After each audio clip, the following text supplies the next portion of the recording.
एक कथा में सुना रहा था, पिछली कथा में एक मथुरा के महात्मा थे, भिक्षा लेने जाते थे और भिक्षा में जो प्राप्त होता था उससे बढ़िया टिक्कर बना के पाते थे और फिर भजन करते थे। बड़ी सत्य घटना है ये, गौड़िया संप्रदाय के। तो एक मैया थी, उनके यहाँ ठाकुर जी की सेवा चलती थी। ठाकुर जी ने रात को मैया को सपनों में कहा कि मैया, तुम्हारे यहाँ जो बाबा सुबह भिक्षा लेने आते हैं ना, बोले हाँ, उनको मुझे दे दो, मेरी सेवा उनके माथे रख दो। अब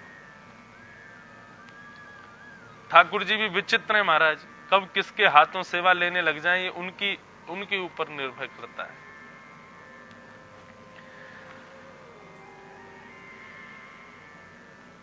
कह दिया, बोले मैया सुबह तुम्हारे यहां जो बाबा आते हैं उनको मुझे प्रदान कर दो। महात्मा पधारे, बाबा से मैया ने कही, बाबा वैसे तो मैं बहुत दुखी हूं यह बात को सुनकर के, लेकिन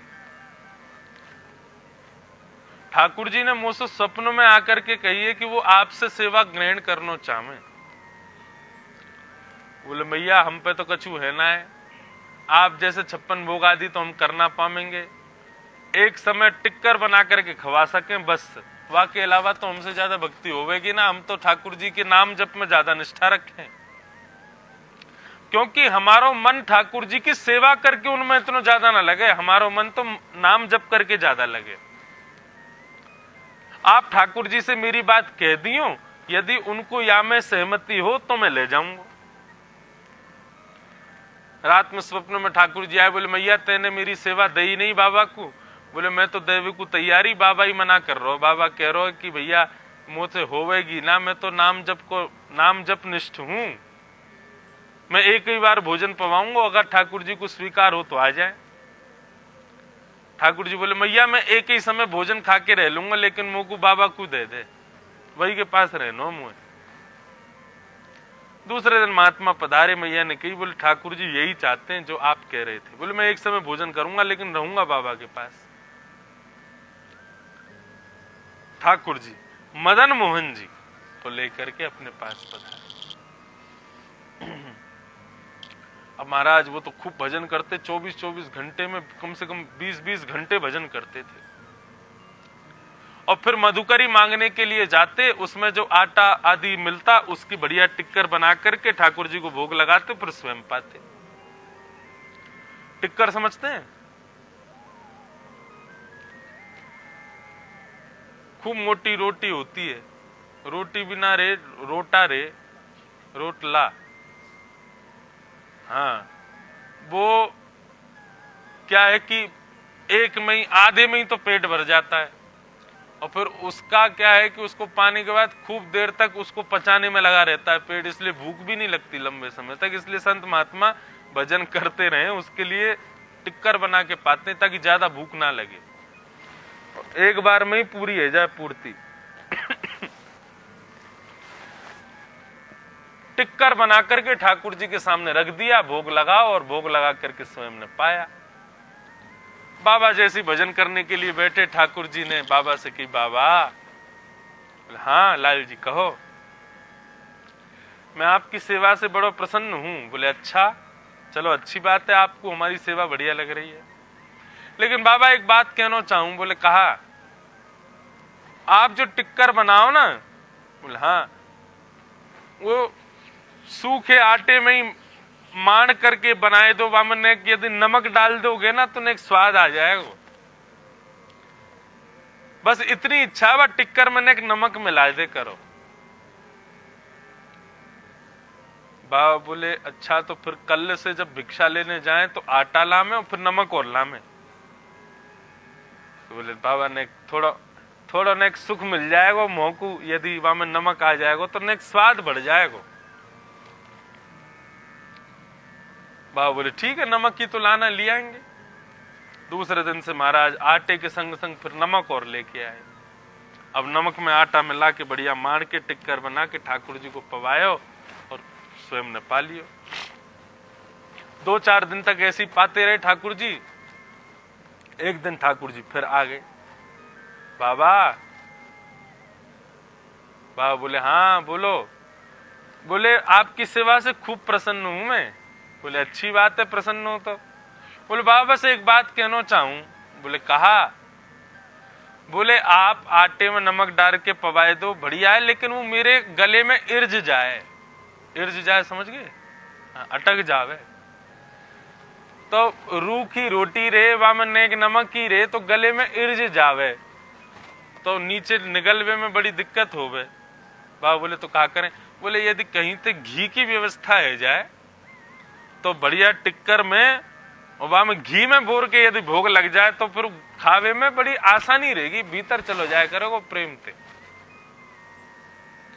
बाबा महाराज तुरंत माला झोली छोड़ी, एक तरफ रखी और तुरंत ठाकुर जी को देखने लगे। बोले सुनो, आपको हमने पहले ही बोला था हमसे ज्यादा सेवा होगी नहीं, लेकिन तुम जबरदस्ती मैया के पीछे पड़ गए, मेरे को जाना ही है बाबा के यहाँ। अब आ गए हो यहाँ पे, आटे के टिक्कर बना करके पवाते हैं तो उसमें दिक्कत हो गई आपको। बोले नमक डालो, कल को नमक डाल के खिला दिया, अब 4 दिन में आप कह रहे हो घी लाओ। अब घी ले आऊंगा, फिर कल कहोगे चावल लेके आओ, फिर कहोगे दाल और बनाए दे करो, फिर कहोगे सलाद भी ने दे करो, फिर कहोगे हमने मक्खन और डाल दे करो मिश्री के संग में। ऐसी तुम्हारी सेवा बढ़ती रहेगी और मेरा भजन कब होगा फिर।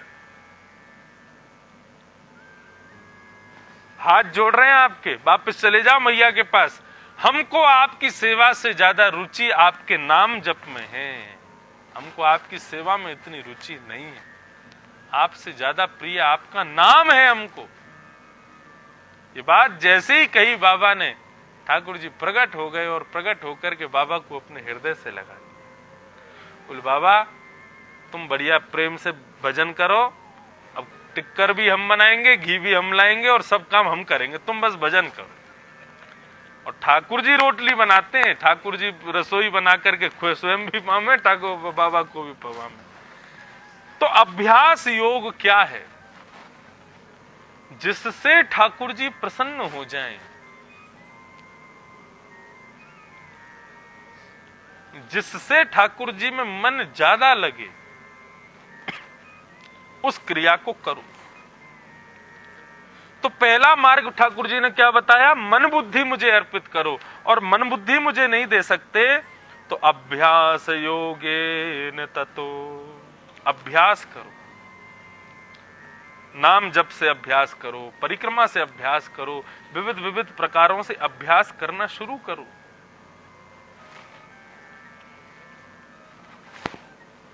आप कहोगे कि अभ्यास योग भी नहीं हो रहा मेरे से, मन बुद्धि भी नहीं दे पा रहा, अभ्यास योग भी नहीं हो पा रहा, कोई और साधन बताओ। तब भगवान बोले तीसरा साधन सुनो, अभ्यासे पे समर्थोसी मत कर्म परमो भव मदर्थमपि कर्माणि कुर्वन् सिद्धिमवाप्स्यसि। भगवान कह रहे हैं यदि आप अभ्यास योग करने में भी असमर्थ हो, खुद को उसमें नहीं ला पा रहे हो, तो फिर क्या करो? मेरे को निमित्त मान करके मेरे लिए कर्म करना शुरू कर दो। मेरे परायण होकर के कर्म करना प्रारंभ कर दो। घर किसके लिए बन रहा है? तो किसी से मत कहना अपने लिए बना रहा हूं, मेरे लाल जी के लिए बन रहा है। गाड़ी किसकी खड़ी है? मेरे ठाकुर जी की खड़ी है। क्या बन रहा है घर में? खाना बन रहा है? नहीं, भोग बन रहा है ठाकुर जी का। कहां जा रहे हो? बोले ठाकुर जी की कृपा से वहां जा रहे हैं, ठाकुर जी के साथ वहां जा रहे हैं। भगवान कह रहे मत परायण होकर के कर्म करना प्रारंभ कर दो, मेरे परायण हो जाओ। मेरे निमित्त कर्मों को करना शुरू कर दो। फिर तुम्हारी कोई भी क्रिया, तुम्हारा कोई भी कर्म तुम्हारे लिए ना हो, वो सब कुछ मेरे लिए हो जाए। मैं उठ रहा हूं तो ठाकुर जी के लिए, सो रहा हूं तो ठाकुर जी के लिए, चल रहा हूं तो ठाकुर जी के लिए, कोई क्रिया कर रहा हूं तो ठाकुर जी के लिए। सब कुछ ठाकुर जी के लिए कर रहा हूं, चाहे वो जो कुछ भी हो। इस प्रकार की भावना रख करके अपना जीवन यापन करना प्रारंभ कर दो। श्री तुकाराम जी की ऐसी तो स्थिति थी, सब जगह ठाकुर जी को देखते थे और सब जगह ठाकुर जी को देख करके सारे क्रिया ठाकुर जी के लिए करते थे। मत परायण भाव तुम्हारे भीतर प्रकट हो जाए। भुंजते ते त्वघं पापात् ये पचन्त्यात्म कारणम। भगवान गीता में कहते हैं, जो भोजन अपने लिए बनाता है और उस भोजन को पा लेता है, वो अपने पाप खा रहा है। लेकिन वही भोजन मेरे परायण होकर के बनाता है कि क्या बना रहे हैं, बोले मिसल पाव बना रहे हैं। मिसल पाव बोलते हैं, मिसल पाव बना रहे हैं। और क्या परसों क्या खाया था? श्री पूरन है पूरन पोली।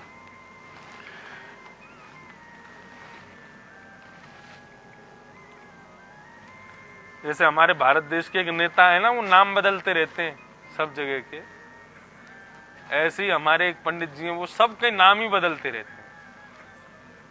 अलग ही इनकी फिलॉसफी चलती है। एक दिन कह रहे, महाराज तुमने वो गाया ना पद गाया। मैंने कौन सा पद? अरे वो राग में गाया। मैं कौन से में? वो काल भैरव राग। मैंने कहा काल भैरव राग।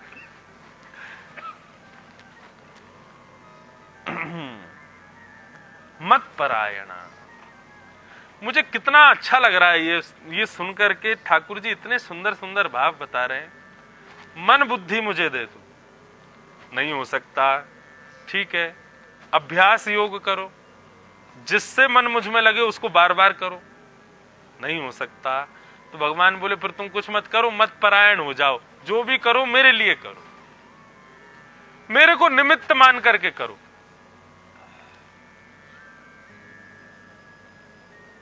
भगवान से हम कहने लगे कि भगवान कहते हैं कि मेरे परायण होकर के कर्म करने लग जाओ।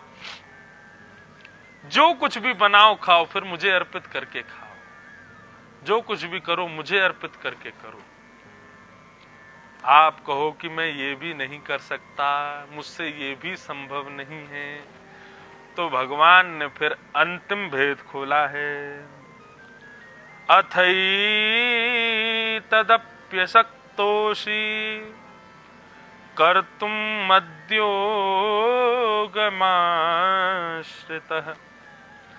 सर्वकर्म फलत्यागम ततः कुरु यात्वमान यतात्मवान। भगवान कह रहे हैं, यदि तुम मेरे परायण होकर के भी भक्ति करने में असमर्थ हो, तो फिर तुम्हारे लिए चौथा उपाय मैं बता रहा हूं। क्या? बोले मेरे आश्रित होकर के, मुझको आगे रख करके कर्म करो, लेकिन कर्म की फल की इच्छा मत रखना। बस कर्म पर तुम्हारा अधिकार हो, फल का अधिकार मुझे दे दो। मैं जो चाहूं वो फल तुमको दूंगा, तुम केवल कर्म करो और मेरे आश्रित होकर के कर्म करो। अब इसका मतलब ये नहीं है कि हम कुछ भी करने लग जाएं। भगवान के आश्रित होकर के कर्म करने का मतलब है भगवान से संबंध बना करके कर्म करो। अर्जुन ने महाभारत युद्ध किया, लेकिन कैसे किया? भगवान को अपना सखा बना करके किया। क्या हुआ? उस विशाल महाभारत के युद्ध को अर्जुन ऐसे पार कर गया जैसे कोई गाय के खुर के गड्ढे को लांग गया हो। क्यों? बोले मद आश्रित होकर के किया और कर्म फलक त्याग करके किया। अर्जुन ने ये इच्छा प्रकट नहीं की कि मुझे जीतना है, केवल वो युद्ध कर रहा था, युद्ध के लिए युद्ध कर रहा था। मैं जीतूंगा हारूंगा, सब जिम्मेदारी ठाकुर जी को दे दी उसने।